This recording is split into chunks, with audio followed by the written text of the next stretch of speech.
Yo, what is up, guys? Today we're going to be talking about Keith Lee versus Raufeon Stots at Bellator 253. Now, this fight is gonna be good. It is a bantamweight fight. Now, Keith Lee is 7-3, Raufeon Stots 14-1. Keith Lee, the much younger fighter at 24 years old. Raufeon Stots, 31, almost 32 years old. Keith Lee, 5'9" tall, has a 70.5-inch reach. Raufeon Stots, a little bit smaller, 5'7" tall, which is 2 inches smaller.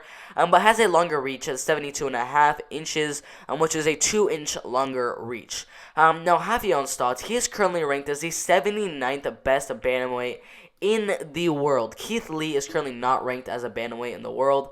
So, I mean, as of right now, there really aren't any betting odds for this fight. I mean, if you look at the tabloid predictions, out of 122 different votes, 86% of the votes are going for Raufeon Stots to win this fight, mainly by unanimous decision. Some people are saying he's going to win the fight by submission. A couple of people are saying he's going to win the fight by knockout. I think those are kind of highly unlikely. I don't think he'll get a knockout or the submission in this fight. 14% of the votes are saying Keith Lee will win this fight, mainly by decision. And that's kind of my consensus as well. I think this fight will go all the way. One of these fighters is going to win by decision. I don't think either fighter really has that much of power on the feet or has that much of good submission skills. So I'm really sure that this fight will go all the way. So I mean, if you look at Keith Lee's record, his 3 losses really came at the beginning of his career. His first ever pro MMA fight against Tony Laramie, he ended up losing by unanimous decision. Came back with a second round knockout, first round knockout. Lost 2 decisions to John Sweeney and Jeremy Opakatui. Came back with a unanimous decision, second round submission, unanimous decision, and then another unanimous decision over Vincius Zani. Now, as you guys see, I mean, he only has those 3 knockouts at the beginning of his career against really not very good competition. Once he left out of those really bad fighters at the beginning of his career, he started to go all the way in fights, lose decisions to John Sweeney and Jeremy Opakatui. So, I mean, if you look at this guy's wins and losses, out of all of those fights, I think he has a total of 10 fights. Only 4 of them have ended in a finish, and they were mainly at the beginning of his career.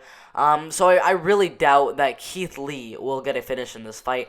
Now, with Raufeon Stots, it's a little bit different. I mean, his submission skills are much better. He definitely has some good ground and pound as well. At the start of his career, he got a decision win, another decision win, a third round rear naked choke submission, a first round head kick KO, a second round rear naked choke submission, 2 unanimous decision wins, 1 over Rob Emerson, and then got his one and only loss to Merab Dvalishvili, who honestly is an absolute beast inside the UFC right now.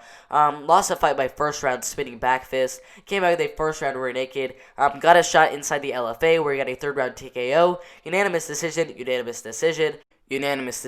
third round submission. So I mean, to be honest, like, I really don't think this fight's gonna end in a finish. Out of 14 of his wins, 7 have ended in decision and 7 have ended in finish. So both of these fighters below 0.5 chance that either fighter is going to get a finish in one of their fights. So I really doubt either fighter is going to get a finish in this fight. Raufeon Stots, his striking is much better. I think this fight will go all the way. Raufeon Stots, I think, is going to win this fight by unanimous decision. Alright, if you agree, disagree, or have something to say, make sure to put in the comments below, and I respect to every single of those comments. Make sure to like, subscribe with notifications turned on so you don't miss the absolute best MMA content out there. It's been fun, but I'm out of here.